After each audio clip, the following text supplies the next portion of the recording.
Hello friend, সবাইকে স্বাগতম আমার চ্যানেলে। আমি কাজী রাসেল হাজির হয়েছি আপনাদের সামনে নতুন আরেকটি কাজ নিয়ে।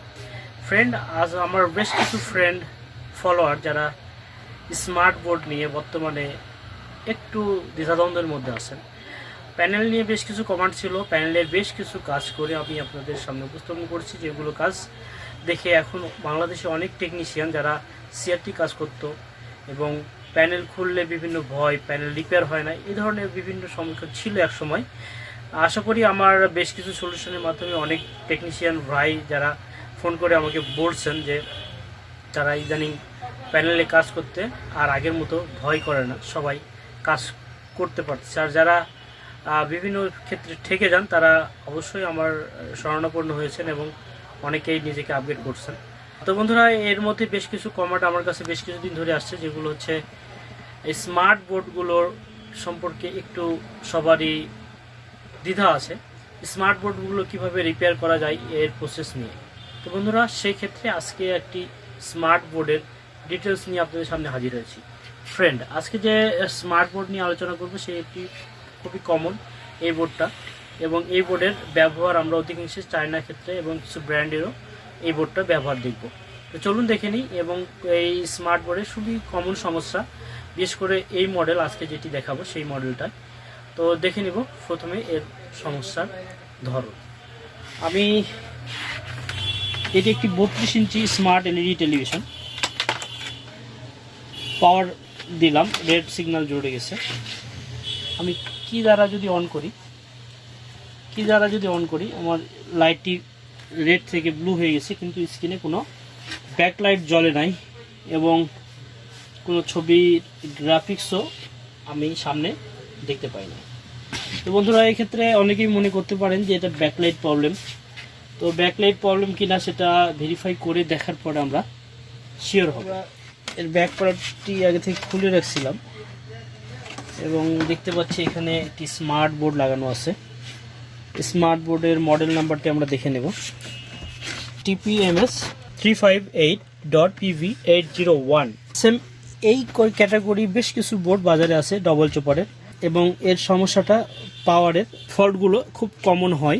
এবং স্মার্ট বোর্ডের রিপেয়ারের ক্ষেত্রে কিছু আলাদা ভোল্টেজ অ্যাড করা হয়েছে স্মার্ট বোর্ডের জন্য, কারণ এখানে EMC IC এবং অন্যান্য আরও বেশ কিছু প্রসেসরের পার্থক্যের জন্য বেশ কিছু রেগুলেটেড ভোল্টেজ আলাদা করে ফিক্সড করা আছে। তো ফ্রেন্ড, আমি সর্বপ্রথম এর পাওয়ার চেক করে নেব, ভোল্টেজগুলো যে আমার কোথায় কি হয়ে আছে। ফার্স্ট সিমটম দেখে আমরা কিছু আন্দাজ করতে পারি, কিন্তু সবসময় যে আন্দাজগুলো ঠিক হবে এমন না। যতক্ষণ আমরা মিটার ব্যবহার করে বোর্ডের ভোল্টেজগুলো ভেরিফাই করে দেখব, আমরা 100% শিওর অবশ্যই হবে না। তো আমি আবারও এটিকে অন করলাম মিটার। ফ্রেন্ড, আমরা এখানে সাপ্লাই দেখে নেব। এইখানে মেন যে ডায়োডটা আছে 12 ভোল্ট ডায়োড। এই 12 ভোল্ট আমরা দেখতে পাচ্ছি 0.659 অর্থাৎ 6.6 ভোল্ট। তো এইখানে আমার অবশ্যই 12 ভোল্ট থাকতে হবে, যেহেতু 12 ভোল্ট নাই সেহেতু এই 12 ভোল্ট না থাকার পরেও এই বোর্ডটা আমি স্ট্যান্ড বাই থেকে রিলিজ করতে পারতেছি, কারণ এই প্রসেসরটা ওইভাবেই করা আছে। লো ভোল্টেও প্রসেসরটা রান হবে, কিন্তু রান হলেও যে 12 ভোল্ট সাপ্লাই থেকে যে সুইচিং করে প্যানেল ভোল্টেজ এবং এর আউটপুট ভোল্টেজটা যে পরিমাণ হওয়া দরকার সেই পরিমাণ অবশ্যই হবে না ব্যাকলাইটের জন্য।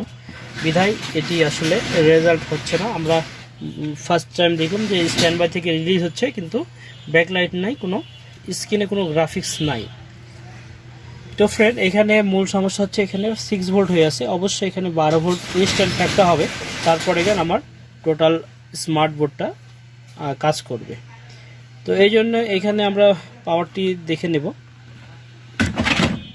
যদি 12 ভোল্ট না থাকে তাহলে অবশ্যই আমাকে এর পাওয়ার দেখতে হবে। পাওয়ার এইখানে দুইটা চুপার আছে, একটা 12 ভোল্ট সাপ্লাইয়ের জন্য, আরেকটি হচ্ছে ব্যাকলাইট ইনভার্টারের জন্য।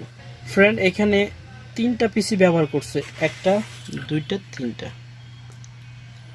এই 3টা পিসির 3টা কাজ আছে। আমরা পরবর্তী কোনো ভিডিওতে স্মার্ট বোর্ডের ডিটেলস নিয়ে আলোচনা করব। আজকে এই বোর্ডটাতে 12 ভোল্ট সাপ্লাইটা রেডি করে আপনাদের সামনে উপস্থাপন করব। আমরা দেখতে পাচ্ছি এখানে 6.6 6.4 ভোল্টেজটা এখানেও অ্যাকুরেট নাই। তো অ্যাকুরেট না থাকলে আমরা কিভাবে এর সমাধান করতে পারি? অনেক ফ্রেন্ডরাই বিভিন্ন কম্পোনেন্ট খুলে চেক করে একটা চেঞ্জ করে আরেকটা চেঞ্জ করেন, এই ধরনের কাজ করেন অনেক ফ্রেন্ড। যারা গাইডলাইন সঠিক পায় না তারা এইভাবেই কাজ করার পরেও তারা সাকসেস হয়। তবে যদি আমরা কিছু পাওয়ার রিপেয়ারে কিছু প্রসেস জানি, মাদারবোর্ডটা কিভাবে গঠন আছে, এই গঠন সম্পর্কে যদি জানা যায় তাহলে আমরা ঠিক একটি দুইটি কম্পোনেন্ট চেক করে আমরা এর সমাধান করতে পারি। বন্ধুরা, এখানে দুইটি পিসি লাগানো আছে। জাস্ট পিসির কাজ হচ্ছে ফিডব্যাক 100% ইয়ে করা। তো পিসি এখানে লাস্ট যে পিসিটা আছে সেটি হচ্ছে 12 ভোল্ট কন্ট্রোল হবে। আমি এই পিসিটি চেক করব। এখানে 12 ভোল্ট সাপ্লাই ওকে করার জন্য একটি ড্রাইভার আইসি আছে, পিডাব্লিউএম, অনেকে ড্রাইভার যাই যেটা বলে, পিডাব্লিউএম আইসি। এখানে মসফেট আছে এই 12 ভোল্টের জন্য, এই চপারের জন্য। তো যেহেতু আমার এখানে 6 ভোল্ট আছে সেহেতু আমি অন্য কিছুই করব না, শুধু একটি মাত্র কম্পোনেন্ট চেঞ্জ করব এবং দেখব যে আমার কাজ সাকসেস হয় কিনা। তো আমি এটিকে অফ করি।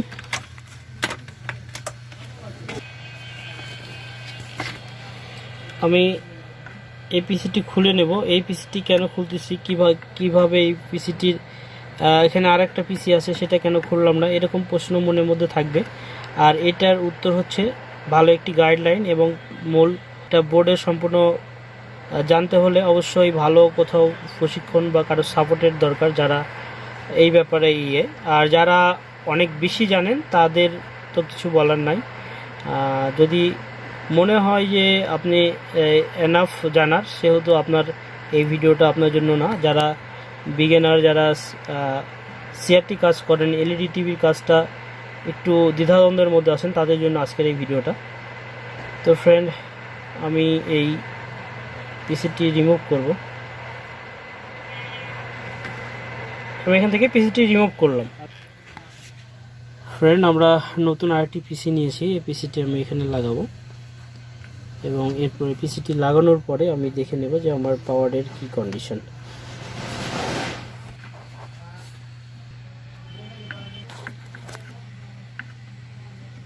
তো ফ্রেন্ড, আমরা পিসিটি চেঞ্জ করা হয়ে গেছে। পিসি সঙ্গে সঙ্গে আসলে যদি আমরা এখানে 431 এটিও চেঞ্জ করি তাহলে সেটা ভালো হয় কাজের জন্য। আমি একসাথে দুইটাই করতেছি।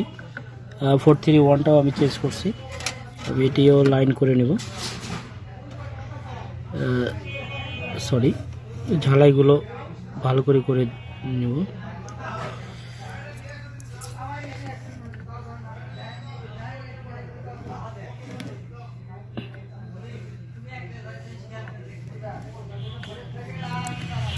ওকে, আমি এখানে পিসির সাথে 431 এই দুইটাই চেঞ্জ করছি যাতে আমার পরবর্তীতে কোনো ইফেক্ট না হয়। আসলে কাজ করার ক্ষেত্রে কাজের ফিডব্যাকটাও দেখতে হয়। আর এইখানে পিসি প্লাস 431 যে কম্পোনেন্টটা আছে এটার সমন্বয় ফিডব্যাকের কাজ করে। আর ফিডব্যাকটা অ্যাকুরেট করার জন্য পিসি এবং 431 দিয়ে একটি ফিডব্যাক নেওয়া হয়েছে। তো আমি এটি আবারও পাওয়ার প্লাগ ইন করলাম। আমি দেখে নেব আমার 12 ভোল্ট সাপ্লাইয়ের কী অবস্থা। 12 ভোল্ট ডায়োড, একদম পারফেক্ট 12 ভোল্ট, কোনো ধরনের কোনো ভোল্টেজ ফ্ল্যাকচুয়েট নাই। ওকে, একদম 12 ভোল্ট। বন্ধুরা, আমার এখানে 12 ভোল্ট সাপ্লাই ওকে। 12 ভোল্ট সাপ্লাই ওকে। আগে পূর্বে ছিল 6.6 ভোল্ট, এখন 12 ভোল্ট অ্যাকুরেট। তো আমি এখন এটিকে রান করব এবং রান করলে ইনশাল্লাহ কাজটি সাকসেস হয়ে যাবে এবং তা আপনাদের সামনে দেখাবো। তো এখন ফার্স্টে ইন্ডিকেটর লাইটটি লাগিয়ে নেব। ইন্ডিকেটর পাওয়ার দিয়ে অন করলাম, সঙ্গে সঙ্গে ব্যাকলাইটও চলে এসছে।